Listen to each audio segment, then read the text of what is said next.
on the cutting edge, and the Ebola epidemic showed me that we're not ready for a serious epidemic, an epidemic that would be more infectious and would spread faster than Ebola did. This is the greatest risk of a huge tragedy. This is the most likely thing by far to kill over 10 million excess people in a year. We don't need to invest nearly what we do in military preparedness. This is something where less than $1 billion a year on R&D, medical surveillance, standby personnel, cross-training the military so they can play a role in terms of all the logistics here. This can be done, and we may not get many more warnings like this one to say, okay, it's a pretty modest investment to avoid something that really, in terms of the human condition, would be a gigantic setback. All right, so one of the most brilliant men of our time, Bill Gates, on infectious disease, and he mentions the big spike in deaths in the human population from the Spanish flu during the 1918 pandemic. Did you know that approximately 50 million people died from this epidemic? I'll bet you don't even know this. And it affected 20 to 40% of the worldwide population became ill. An estimated 50 million people died from the Spanish flu, which occurred right after World War I. In fact, that influenza pandemic of 1918-1919 killed more people than the First World War did. It's astounding to look at a thing like this. Now, one of the statements that Mr. Gates made, which I found interesting, was he was actually quite interested to say that the force of infection is so much greater now because of transport. Alarm bells went off in my head. He said the force of infection is much greater now because of transport. And yet here's a man who's in favor of open borders. Here is a man who knows what open borders can and are doing to the health of the nation. And yet because he is driven solely by the profit motive in the case of his business, not from his charity work, he doesn't understand that when he says the force of infection has become greater because of transport, that he should do something about the transport of people across borders in order to lower the risk of such a pandemic. Do you understand what I'm saying? I think it's a very important point. And so we never talk about this because you figure, what can I do about it? Many people who caught the Spanish flu did not die from it, but they often died from complications caused by bacteria such as pneumonia. 50 million people died.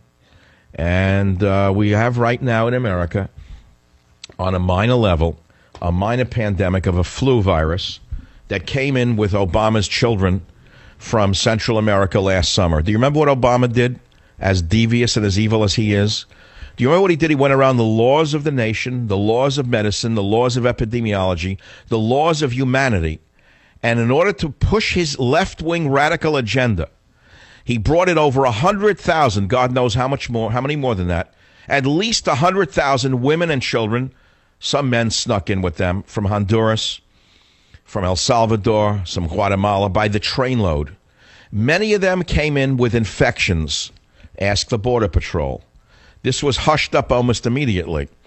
They brought into this country a rather unknown virus known as the EDV68 virus, which rapidly spread through the population amongst our child population, killing children, paralyzing children, infecting children across America, where these children of Obama's were placed in local schools. You don't know any of this because the Bob Schieffers of the world refused to report on the immigrants and epidemics. Now, on a very personal level, I've been through flu seasons before. I've never gotten sick. Never. Remember how many years I've been on the radio? Have you ever heard me have the flu in my 20 years? Never. How many years have I told you I would never take a flu vaccine? Like every year? Why? Because they're ineffective. Number two, they cultivate the vaccine from strains that they think might occur, and yet often they're wrong, so they're useless. Well, I never took a flu vaccine, and I don't intend to take one now. Why am I bringing that up? Because I got hit this year, and I'm sure I got hit by a strain of the EDV68 virus, which is probably mutated by now. It's a rapidly mutating virus. In the San Francisco area where I live, I have not met one person who I don't run into, even casually, says, Mike, I heard you were sick on the radio. I hope you're better. And by the way, I had it. Or Mike, I know someone who had it and lasted 3 weeks. I couldn't kick the cough. The cough stayed with me. It's an epidemic raging through the San Francisco area that is swept under the rug by the vermin in the media and by the vermin in the public health departments, all of whom are war criminals as far as I'm concerned. Everybody in public health is in a conspiracy to hide the epidemic that was brought into America by Barack insane Obama. And on that note, I'll take a quick break and be right back. Join the Savage Nation. Call now, 855-400-SAVAGE, 855-400-7282. Savage. Hey, our Savage Nation is sponsored by SwissAmerica.com, the only company I trust for wealth insurance, gold and silver. Call 800. In the first 2 hours of this program tonight, I've been talking about the plague of socialism and the actual plague called the Spanish flu outbreak of 1918 to 1920, which killed about 50 million people worldwide. Conservative, liberal, black, white, Hispanic, Asian, didn't matter, gay, straight. As I said many, many decades ago, microbes do not discriminate. And in the next hour, I'm going to talk about the smoking gun of the origins of this deadly pandemic. It's very important. One last call this hour, though, on socialism. Bill on WMAL, go ahead, please. Yes, Mr. Savage, I just wanted to bring up the fact that in 1948, when Israel was first formed into a country, into a state, they had total socialism because they had to absorb hundreds and hundreds of thousands of people into a very small country. And I'm not saying it's going to work now, but at that time... That's right. And as a matter of fact, this is an interesting story. Of course, Israel was a welfare state from the beginning, supported largely by the United States and by European nations, or else it couldn't have survived a day. It lived on handouts. It was not self-sufficient as a socialist state. You're not arguing that, are you? No, I'm not. All right. No, in other words, it was a basket case. It had its handout. But let's go back for a moment. This is a very interesting piece of history. People often wonder why the Soviet Union at that time voted yes on creating the State of Israel in 1947, 1948. The reason is that Israel was founded as a socialist nation, and Russia wanted another socialist nation in the UN. You know that, right? Yes, I do. People don't realize that was it not for Russia's vote on the Security Council, there would be no State of Israel. It's a very interesting side note of history, which luckily for my listeners, I have a vast knowledge of. But that's a side note. But I don't think you're arguing that Israel being a socialist nation was an example of its viability as a socialist nation. It certainly couldn't have survived without the welfare of the United States of America, which goes on to this day, incidentally. And it's long overdue that we considered not giving Israel or Egypt or any of those other nations 10 cents. It's time they all stood on their own 2 feet. I'm sick and tired of my taxes going so they can take vacations in New York at Macy's. Anyway, I'm sending you a free copy of, you know the name of my novel? Because if you do, you'll get it. If you don't, you don't get it. Okay, and... What's the name of my novel? You got to name it to gain it. Okay. Oh, God, I forget. Sorry. We're going to run a contest right now. If I ask you to name it to get the free copy, you've got to say Countdown to Mecca. Sorry. WMAL, Liz, you've got the last call of the day. Go ahead, please. Fire away. Hi, Mr. Savage. I wanted to talk to you about this flu epidemic that's been going around. Earlier this year, my fiance and I, neither of us do flu vaccines. We believe in vaccinating kids for things like polio and all that stuff, because that's something you need to vaccinate for. But I have never had the flu without a flu vaccine. And every time I get a flu vaccine, I get horribly sick. Right. This year, we both wound up getting some strain of flu. Right. It came with horrible bouts of diarrhea for him and vomiting for him. And where do you live? Where in the Washington, D.C. area do you live? I'm in Manassas, or as some of us call it there, Little Mexico. There's tons Thank you. Immigrants and epidemics. Obama's massive influx over last summer, mainly children and women from Honduras, brought into America a rare, at that time, rare virus known as the EDV-68 virus, which has now disseminated across America. The man committed a crime against humanity and got away with it, all to push his agenda. All to push his radical agenda of stuffing the Democrat polls with future voters in the United States of this America. I'll be back to talk about the pandemic of 1918 that killed 50 million people right here on the Savage Nation. Join the Savage Nation. Call now, 855-400-SAVAGE.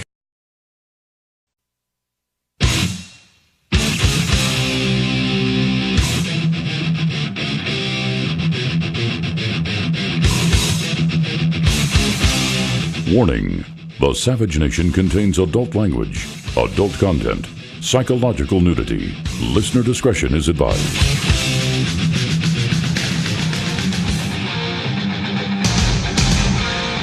And now, America's most exciting radio talk show, The Savage Nation, home of unprotected talk, borders, language, culture. And here he is, Michael Savage. Blue Monday, how are you, Blue Monday? Got to work like a slave all day. All right, hour number 3. We all made it to hour number 3. Well, we've been talking about the pandemic of socialism that has largely died out around the world and is going through a sort of, how shall I say, resurgence in America in certain circles. It's always been under the surface with the malcontents and the university crowds, you know, the ones who live on tenure and resent everyone around them. But now you've got this Bernie Sanders character running around talking about the wonders of socialism. And you've got Elizabeth Warren, another university type, talking about the wonders of socialism. So we talked about socialism, and I left you with one apt example. The next time you have this discussion with anyone, break it down to this. Ask your great socialist friend in an argument, why is it that Haitians, when they flee their horrible nation and they're in makeshift boats, why did they go 500 miles to the evil capitalist nation of America instead of 50 miles to the wonders of socialist Cuba? That usually ends the argument. And there are many other examples. Wherever socialism has been tried, it's failed. And as Margaret Thatcher said, socialism is a wonderful economic system that works until you run out of other people's money. We then segued from the epidemic of socialism, to Bill Gates' fear that a new pandemic will occur, which will wipe out 50% of humanity. And we were focused on the so-called Spanish flu of 1918, 1919, which killed 50 million people. It's a little-known fact. Very few people know that. 50 million people died in the 1918 flu pandemic. Someone called my call screener and said, could you ask Dr. Savage to explain the difference between the word epidemic and pandemic?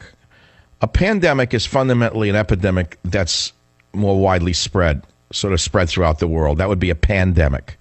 For example, the AIDS pandemic, because it occurred and occurs all over the world. While an epidemic is something that occurs in a localized situation or a localized community, such as there was a flu epidemic in my town, or there was an epidemic of blank in my town. See, that's the difference between epidemic and pandemic. The pandemic derives from epidemic. The global flu outbreak of 1918 killed 50 million people around the world. It was one of the greatest, deadliest epidemics in history. But people have been trying to find out where in the world the pandemic began. And people say, well, the Spanish flu. Well, it had nothing to do with Spanish flu. The deadly Spanish flu, which is what it was called, claimed more lives than World War I, which, by the way, ended the same year that the pandemic struck, which led people to believe that it had originated in the trenches of World War I. But according to a wonderful article in National Geographic, research is now placing the flu's emergence in a forgotten episode of World War I, which was the shipment of Chinese laborers across Canada in sealed train cars.